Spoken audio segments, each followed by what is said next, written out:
क्या world war third बहुत जल्दी होने वाला है?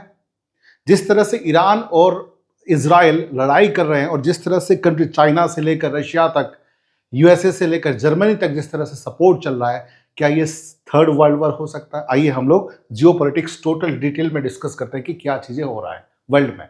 देखो, एक तरफ से डोनाल्ड ट्रंप और मतलब ये कह सकते हो कि नेतन्याहू हैं, और दूसरी तरफ से जो है ईरान को सपोर्ट कर रहा है रशिया और चाइना। आप देख सकते हो ये जियोपॉलिटिक्स है, कन्फ्लिक्ट। देखो, इजराइल के सपोर्ट में ये सब कंट्रीज हैं और ईरान के सपोर्ट में ये सब कंट्रीज हैं, और कुछ कंट्री जो है जैसे कि इंडिया है अब तक जो है न्यूट्रल है।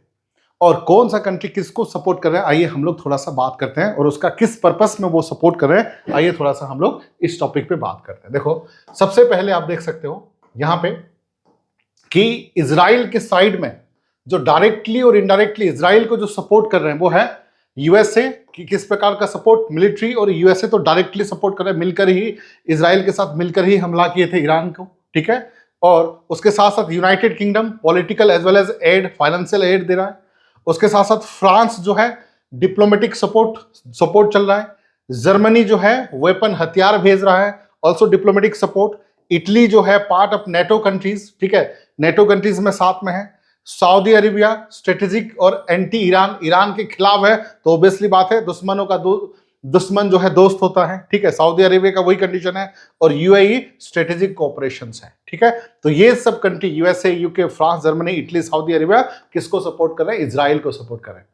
अब देखते हैं कि ईरान के साइड में कौन कौन है। ईरान को कम मत सोचिए, यूएसए ने ही अपने बहुत सारे दुश्मन बना लिए हैं, खासकर जो है रशिया और चाइना। ध्यान रखिएगा, रशिया, और जहां जहां पर यूएसए अपना डोमिनेशन करता है वहां वहां पर रशिया और चाइना उनके खिलाफ अंदर ही अंदर एक तरफ से कोल्ड वॉर ही चल रहा है।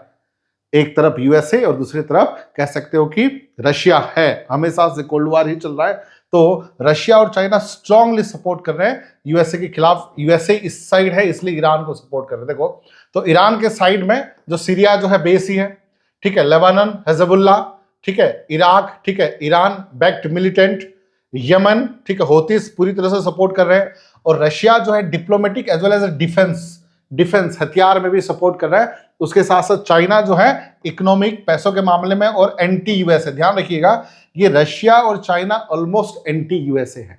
यूएसए को ऊपर ही ऊपर उनका दोस्ती है, अंदर से वो चाहते हैं कि वो इतना पावरफुल ना हो, क्योंकि आने वाला टाइम पे तीन कंट्री सबसे ज्यादा पावरफुल होंगे, एक है रशिया, एक है चाइना और एक है इंडिया।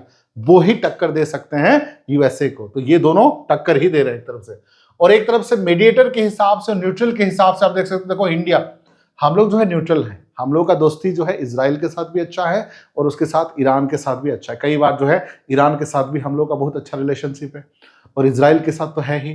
तो हम लोग जो है एक तरफ से न्यूट्रल अपना रहे हैं, किसी को डायरेक्टली सपोर्ट नहीं कर रहे। देन उसके बाद तुर्की, ठीक है, क्रिटिसाइज इजराइल बट सपोर्टेड एक तरफ से। कतर जो है मीडिएटर के हिसाब से है, दोनों के बीच में कतर। ओमान भी एक तरफ से न्यूट्रल के हिसाब से है। और ऑर्गेनाइजेशन, जो वर्ल्ड ऑर्गेनाइजेशन है, उसके बारे में बात करते हैं कि किसको सपोर्ट हो रहा है। देखो, इंटरनेशनल ऑर्गेनाइजेशन में नेटो की बात करते हैं, नॉर्थ अटलांटिक ट्रीटी ऑर्गेनाइजेशन, ये जो है प्रो इजराइल है। प्रो इजराइल यानी कि यूएसए का सपोर्ट है, इसलिए नेटो का ऑलमोस्ट हर कुछ चलता है यूएसए की वजह से। तो यूएसए का फुल सपोर्ट करता है, तो यूएसए को सपोर्ट कर रहा है तो जाहिर सी बात है वो इजराइल को सपोर्ट करेगा। उसके बाद अगर मैं बात करूं यूएन की, यूनाइटेड नेशन की, राष्ट्रीय संघ की बात करूं, तो ये चाहता है कि ये दोनों में जो है सीज फायर हो जाए, यानी कि स्टॉप हो जाए, वार ना लड़े, स्टॉप हो जाए। अगर मैं बात करूं ICJ, that is international court of justice, ये भी एक तरफ से न्यूट्रल है, ना ईरान को सपोर्ट कर रहा है ना इजराइल को सपोर्ट कर रहा है, ठीक है। लेकिन डायरेक्टली हो या इनडायरेक्टली ऑलमोस्ट 15 कंट्री जो है इस वार में इन्वॉल्व हो चुके हैं। और अगर नहीं रुका तो क्या पता कल के डेट में थर्ड वर्ल्ड होना कौन सी बड़ी बात है? बड़ी बात नहीं है।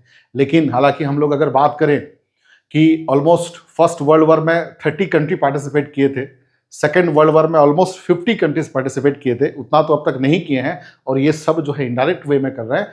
तो इतना तो उम्मीद किसी ने भी नहीं सोचा है कि थर्ड वर्ल्ड वॉर होगा, बट यू नेवर नो, ठीक है, क्योंकि वॉर के बारे में शुरुआत कब होगा सबको पता है, अंत कब होगा किसी को नहीं पता, ठीक है। ऐसे ही मजेदार वीडियोस के लिए चैनल के साथ बने रहिए। जय हिंद।